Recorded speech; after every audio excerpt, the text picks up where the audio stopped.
Joining me now is former IDF spokesperson Jonathan Conricus. He is also co-founder of Bottom Line Media. Jonathan, I want to start by asking you what you make of this latest offer by Hamas.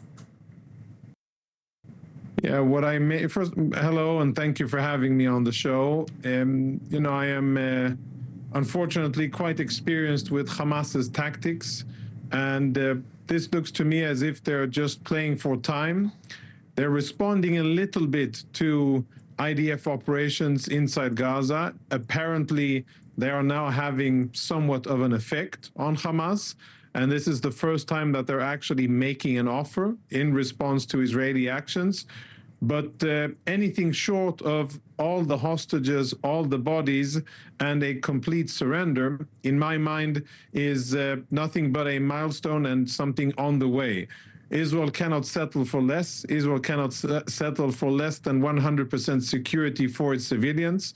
And Israel cannot settle for less than all of the hostages, dead and alive, 59 hostages that need to be returned home. Anything less, I think, is below the bar. Speaking of hostages, I was fortunate enough to speak to Keith Siegel this week. He said he cannot stop thinking about the remaining hostages.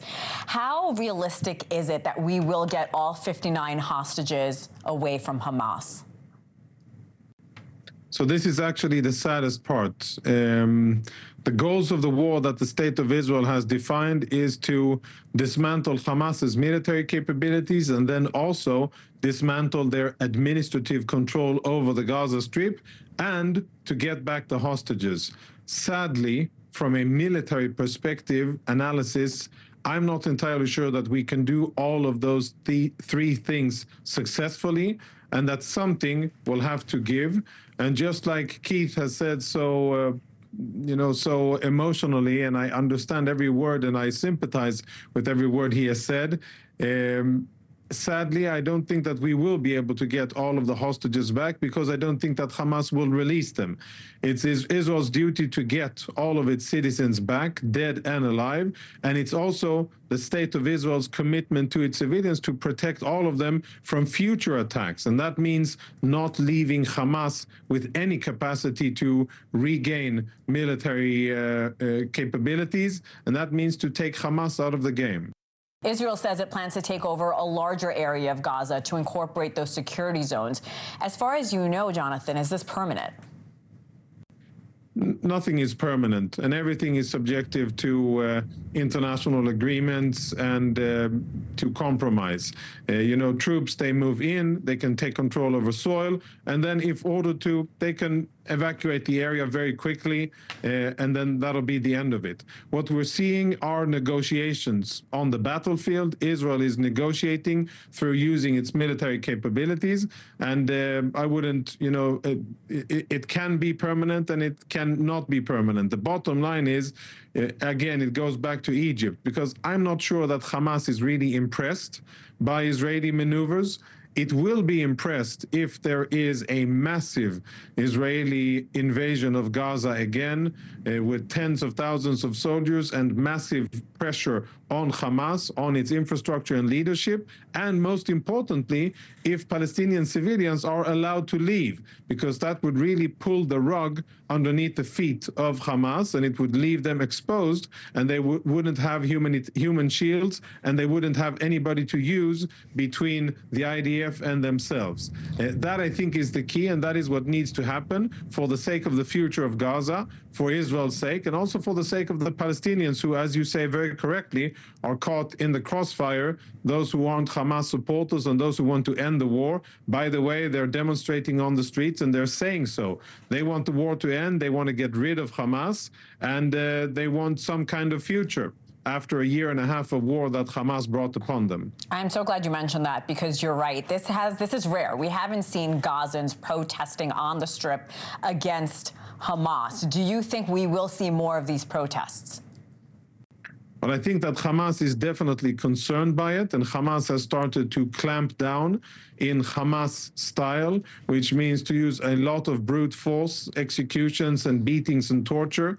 And I think that's happening now, and I think that has an effect on the demonstrations. But, you know, every day that goes by, the situation will continue to deteriorate. Palestinians who are stuck under an oppressive terror organization understand that they have nowhere to go and that life isn't going to be better as long as Hamas are in control over Gaza, because nothing is going to be rebuilt.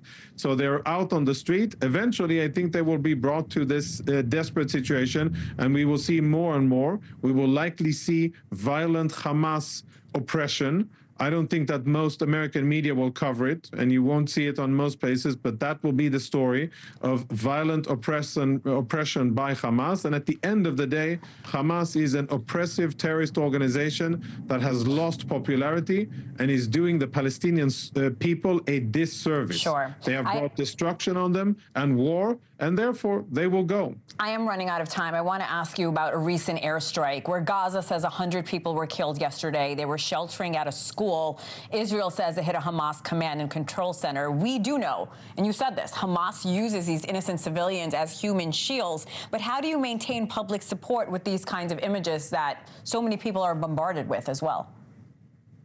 Yeah, the images are bad, but they are not truthful. And I would suggest that people look into the newly updated Hamas casualty figures.